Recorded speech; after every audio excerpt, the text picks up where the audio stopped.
हवेली के भीतर अब खामोशी छा चुकी थी। दीवारों पर उकेरे गए चिन्ह मंद पड़ चुके थे, लेकिन हवा में मौत जैसी ठंडक बरकरार थी। रोहन की कलाई पर उभरा रहस्यमय चिन्ह तेजी से चमकने लगा। सिया अब भी बेहोश बेदी पर पड़ी थी, जबकि हवेली की आत्माएं चुपचाप ताक रही थी। यह अंत नहीं हो सकता, रोहन ने खुद को समझाया। तभी उसकी नज़र ग्रंथ पर पड़ी, जो खुद ब खुद खुलने लगा। पन्नों पर उभरते अक्षर जैसे किसी गहरे रहस्य की कहानी सुना रहे थे। बलिदान मुक्ति है, ग्रंथ में लिखा था। रोहन ने पन्नों को पलटा, जहां एक पुराने अनुष्ठान का विवरण था। उसमें कहा गया था कि आत्माओं को मुक्त करने और हवेली के अभिशाप को समाप्त करने के लिए परिवार के खून से एक अंतिम अनुष्ठान करना होगा। उसकी रीढ़ में ठंडक दौड़ गई। यह असंभव है, उसने खुद से कहा। मैं किसी का खून नहीं बहाऊंगा। सिया ने हल्की करवट ली और उसकी आंखें धीरे धीरे खुलने लगी। उसकी आवाज कमजोर थी। रोहन दौड़कर उसके पास गया। तुम ठीक हो सिया? मैं यही हूं। लेकिन हवेली की गूंजती दीवारें अभी भी खामोश नहीं थीं। अचानक सिया के शरीर के चारों ओर एक लाल चमक फैलने लगी। वह दर्द से चीख उठी। उसकी आवाज रोहन के दिल को चीर रही थी। रोहन ने ग्रंथ को फिर एक बार देखा। कोई और रास्ता होगा, उसने बुदबुदाया। तभी हवेली की दीवारों पर एक पुराना दरवाजा प्रकट हुआ, जिसके पीछे से तेज सफेद रोशनी झांक रही थी। ये क्या है, उसने सोचा।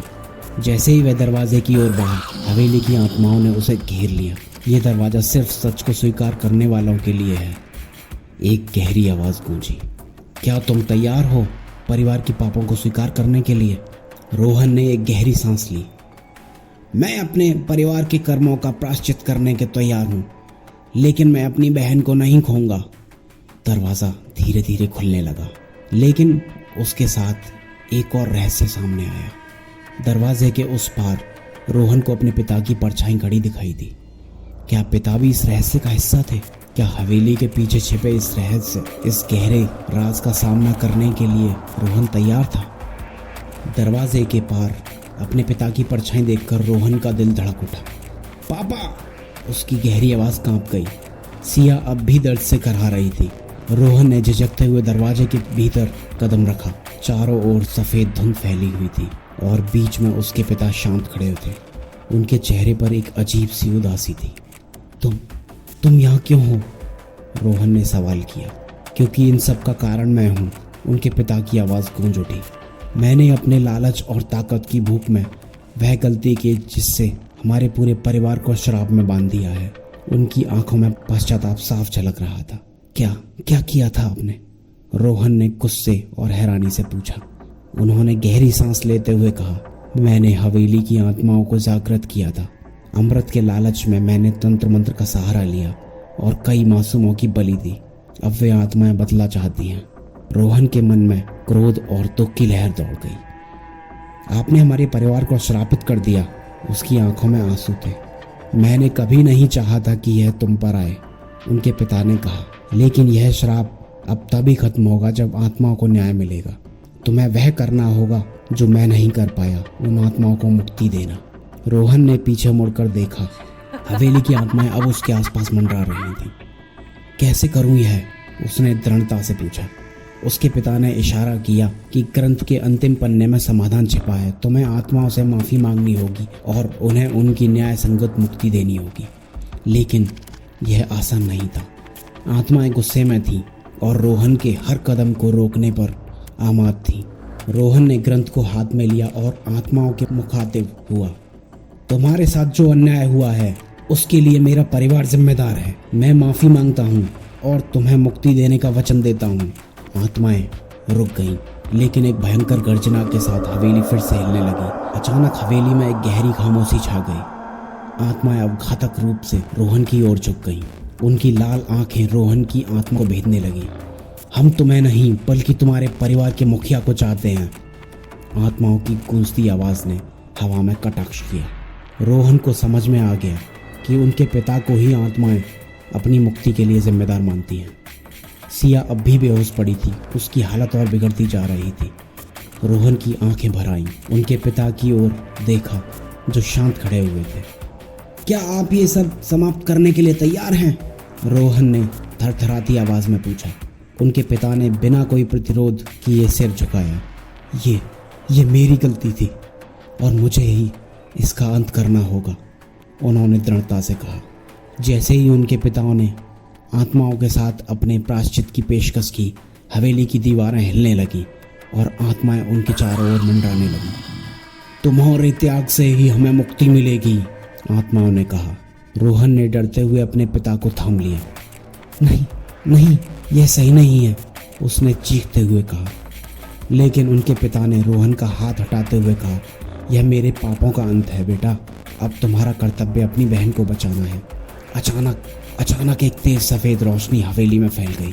आत्माएं एक एक करके गायब होने लगी। उनके पिता धीरे धीरे रोशनी में लुप्त हो गए। रोहन चीखता रहा, लेकिन सब व्यर्थ था। हवेली का अंधकार अब फीका पड़ने लगा था। सिया की आंखें धीरे धीरे खुल गईं। लेकिन क्या वास्तव में सब खत्म हो चुका था या हवेली के भीतर कोई और गहरा राज छिपा हुआ था? आइए देखते हैं आगे। हवेली अब पूरी तरह शांत हो चुकी थी। दीवारों पर उकेरे गए रहस्यमय चिन्ह फीके पड़ने लगे थे और आत्माएं गूंजती आवाज में थम चुकी थी। सिया ने धीरे धीरे आंखें खोली और कराहते हुए कहा, भैया, हम यहाँ से कब निकलेंगे? रोहन ने उसकी ओर देखा और उसे कसकर गले लगा लिया। हाँ, सब खत्म हो चुका है, उसने खुद को यकीन दिलाने की कोशिश की। लेकिन हवेली का सन्नाटा किसी नई मुसीबत को संकेत दे रहा था। जैसे ही वे बाहर निकले, मुख्य दरवाजे की ओर बढ़े, अचानक एक ठंडी हवा का झोंका उनके चारों ओर घूमने लगा। दरवाजा खुद ब खुद बंद हो गया। रोहन ने उसे धक्का देकर खोलने की कोशिश की, लेकिन दरवाजा नहीं खुला। ये क्या हो रहा है? घबराते हुए सिया बोली। तभी हवेली की दीवारों पर हल्की कंपन हुई और एक अजीब सी आवाज गूंजने लगी। ये अंत नहीं है, तुम्हारा सत्य अधूरा है। तुम्हारे पिता ने जो बताया वह पूरा सच नहीं था, आवाज ने गहराई से कहा। रोहन ने गुस्से में कहा, हमने तुम्हें मुक्ति दी है, अब हमें जाने दो। लेकिन आवाज ने तीखे स्वर में कहा, जिस बलिदान की बात की गई थी वह पूरा नहीं हुआ। एक और आत्मा है जो इस हवेली में कैद है, वह तब तक मुक्त नहीं होगी जब तक असली दोषी और कौन है? रोहन ने गुस्से और हैरानी से पूछा। तभी हवेली की दीवारें धीरे धीरे एक नई गैलरी की ओर खुलने लगी। यहाँ और कोई नहीं होना चाहिए, सिया ने डरी हुई आवाज में कहा। गैलरी के अंत में एक पुराना और धूल भरा शीशा था। जैसे ही रोहन ने उसके करीब जाकर देखा, शीशे के भीतर एक जाना पहचाना चेहरा उभर आया, उसकी मृत माँ का चेहरा। माँ? रोहन के शब्द लड़खड़ाए।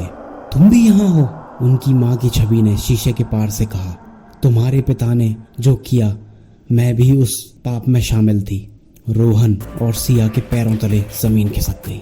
हवेली की आत्माएं अब शांत नहीं होंगी जब तक पूरा सत्य सामने नहीं आ जाता। क्या उनकी माँ भी इस अभिशाप में शामिल थी?